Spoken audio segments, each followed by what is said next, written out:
So an income statement is sort of looking historically what we've done. Budgeting is projecting out into the future. So this is critical for you. If you want to take control of your finances, you need to build a budget. Folks, it doesn't take long. It only takes 15 minutes to do a budget. It's relatively simple, but most people take it for granted, or they think they know how they're spending their money. They are shocked and embarrassed when they see how they're actually spending their money. So with a budget, you need to go back and review your goals. What do you want to do? What sort of lifestyle do you want? Look at that income statement that you just did to see how you have been spending your money. And then let's take your best guess to see what it's going to be for the upcoming month. Folks, again, it only takes 15 minutes. Very, very strongly recommend, if you want to take control of your finances, do a monthly budget or do an annual budget to control how you want to spend your money. So how do you do a budget? You just estimate. Take your best guess of what income you're going to be earning for the upcoming month. For most of you students, you're not going to be earning anything. You're not going to have any income. You're going to be living off your savings account, or maybe your parents are giving you an allowance, something like that. Estimate how much income you're going to be getting for the upcoming month. Again, be careful of double counting those income taxes or payroll taxes if you're working a job. Next item, build in your savings and investments. So if you're working and you have income, let's build in some savings and investments. Shoot for that 10% goal if you can. If you don't have income, just leave that section blank because you don't have cash to add to your savings or investments. For your expenditures, take your best guess of what your expenses are going to be based off of your income statement or based off of your experience. When you're doing the expense section, incorporate your desired lifestyle. If you're an avid reader, well, let's build in the book what you're spending for your books. If you love going to movies or renting movies, let's build in how much you want to do that per month to see if you can afford it. If you like to travel, let's build in that. If you want to build in date night, how many nights are you going to be going out on a date per month? And see if you can afford this, see how much money you will have available for these things. Because we don't know exactly what it's going to be, I tend to incorporate what I call a fudge factor.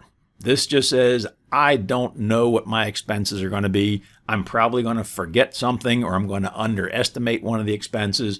So I'll total up the expenses that I have in my budget, and then I'll increase that by 10 to 20%. Sort of builds in a worst case scenario. I think this is a really good practice for you to get into. This is good advice for personal finance as well as business finance. Always, always build in a 10 to 20% fudge factor just for in case. So what do you do after you've developed your budget? You're taking your best guesses for your income and your expenses.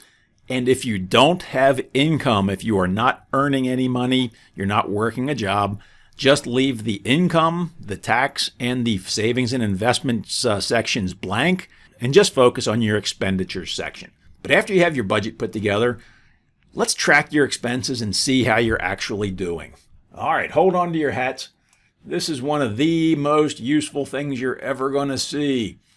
It's called a daily expense tracker. There'll be a version of this posted on Canvas, but what it is, print this out on an 8.5 by 11 sheet of paper, fold it up so it fits in your pocket, and carry it around with you everywhere you go.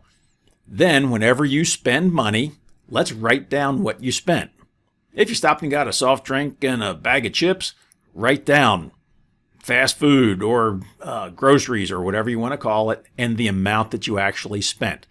If you bought $30 worth of gas for the car, let's put that in there. So track it for every day of the week, what you spent money on, and how much money you spent. This will help you visualize how much money you're actually spending. It's going to be one of the most powerful tools you have available to you. Now you're saying, Doc, you're just blowing this up trying to make us feel, or trying to sell us something we don't need. Well, how is this thing going to be so powerful? How can it help you? Number one, when you get up to the checkout counter and you think, oh, if I buy this stuff, I've got to put it on that stupid piece of paper. I just helped you slow down and think before you spent your money. And that's what most Americans don't do. They don't think before they spend. So by doing this, it's going to force you to think, is it worth the effort of writing on that stupid piece of paper? Another reason this thing is important, What happens if you are doing this and you leave it out and your roommate sees it, or your parents see it, or your significant other sees it? Now then, they're going to see how you're spending your money. And from my experience, most people are not real proud of how they spend their money. They don't want other people to see this. So it's going to make you think again consciously how you are spending your money. This is just a really powerful tool. I think every one of you should do this for the rest of the semester. I'll give you some points for doing it over a 2-week period, just so you can sort of get a feel for it. To give you 2 real-world examples of how this works, when I moved up to Charlottesville with a job change, I was a geek. I'd practiced what I preached. I did a budget, and then I tracked my expenses for the first 2 weeks that I lived there. I was working a job that had strange hours, inconsistent hours, and I was traveling a lot. So I got kind of lazy, and I started buying a lot of fast food rather than fixing it for myself. By tracking my expenses, I figured out I was spending about $50 a week on fast food. Well, $50 a week is equivalent to over $2,500 per year. Holy cow, that's a lot of money to spend on soft drinks and burgers and fries. So I did a little research, found out if I purchased all my groceries and I fixed my meals myself, I found out I could purchase the food and fix it myself at the same quantity and quality, and it would cost me between $800 and $1,000 per year. Wow. By just tracking my expenses for 2 weeks, I figured out a way to save myself over $1,500 per year, simply by writing it on this stupid piece of paper. The other real-world experience on this one had a lady come to me. She was in her late 60s, early 70s, just a very nice lady. And she asked if I could help her with her finances. I said, sure, be glad to. She said, I've got a problem. I said, what's that? She said, well, I've got some credit cards. I said, well, as long as you use them wisely, that's not a problem. But why is that a problem? She said, well, my husband doesn't know I have them. So I moved from a financial counselor role to more of a marriage counselor role here real quick. But I said, well, I won't tell your husband about the cards. What's your real problem? She said, well, I've got some debt run up on them that he doesn't know about. I asked how much. She said $8,000. I said, does that include your department store cards and your gas cards and so on? Oh, including all those, it was $23,000 of credit card debt. That's a lot, folks. I put it into my calculator and figured out at the rate she was paying this back, it was going to take her 142 years to pay it off in full.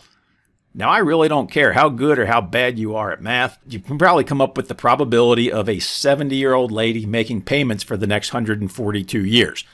Well, she almost had a heart attack when I told her that. Her face got all flushed. She kind of backed up into the wall. I was like, oh my God, I'm killing this lady. But then we sat and talked. And she says, what do I do? What do I do? I said, well, let's start tracking your expenses and see if we can free up some cash to pay off these credit cards a little bit faster. Every 2 weeks for the next 3 months, she came into my office and showed me how she was spending her money. And we were able to trim $300 per month out of her expenses without hurting her lifestyle. That number again, $300 per month without hurting her lifestyle. The thing that was getting her was the ATM machine. She'd go get cash out of the ATM, and by the end of the day, she had spent it and she didn't know where it was going. But by tracking her expenses, she was able to follow through on that. Well, folks, we took that $300 a month, put it towards her credit card payments, and we had that credit card debt paid off in 3.5 years instead of 142 years. So this piece of paper, it helps you visualize how you're spending your money. It's going to make your life a lot better. It's going to give you so much more control over your finances. So let's do a budget, let's track your expenses, and then compare what you actually spent to your budget to see where you screwed up. Chances are you're going to screw up, okay? You're going to forget about an expense, something unexpected is going to happen. So just realize it. There's nothing wrong with that. And then let's go ahead and either revise your lifestyle or revise your budget so that you can live the life you want to live. Big question I get, what if my budget comes out negative? What if I don't have enough income to meet my expenses? Well, as students, chances are that's going to be the case for you while you're in school. But once you hit the working world, we want this number to be positive. If it comes up negative, the first thing I want to do is tell you to check your math. Did you do it properly? Next, let's look at your top 5 expenses. What are your 5 largest expenses? And let's see if we can reduce those as best we can. That's going to probably save you more money than cutting out a dollar here and a dollar there. So let's focus on those major ones first. If we can't do anything about them, let's start looking in other areas. But then let's start looking at how you can reduce your expenses by being a comparison shopper, by using coupons, by purchasing generic products versus name brand products, and so on. Okay? Some other tips for you. Make a list when you go shopping and stick to that list. Don't go shopping when you're hungry because you'll buy a lot more food you probably wouldn't have purchased in the first place. And then we'll throw this one out there for college students. Don't go shopping after you've been to happy hour, okay? Something about going to happy hour sort of helps you justify spending more money. So if our budget comes up negative, you're going to probably need to face a change in your lifestyle, whether it's earning more, working more hours, going out less, changing your spending habits, and so on. Or if you don't do that, do you have emergency savings that you can fall back on to pay your bills so we don't have to put more debt on our credit card? Well, what if our budget comes out positive? In this case, I'm going to say congratulations, great job. This means that you have some extra cash, okay? Some excess cash is always a good thing. And when you have excess cash, there's 5 main things you can do with it. First, you can increase your savings or investments, put more money aside, add more money to your emergency savings or more to your retirement account. You can invest it for future goals such as retirement, or maybe you can invest it for a down payment on a house or whatever your goal happens to be.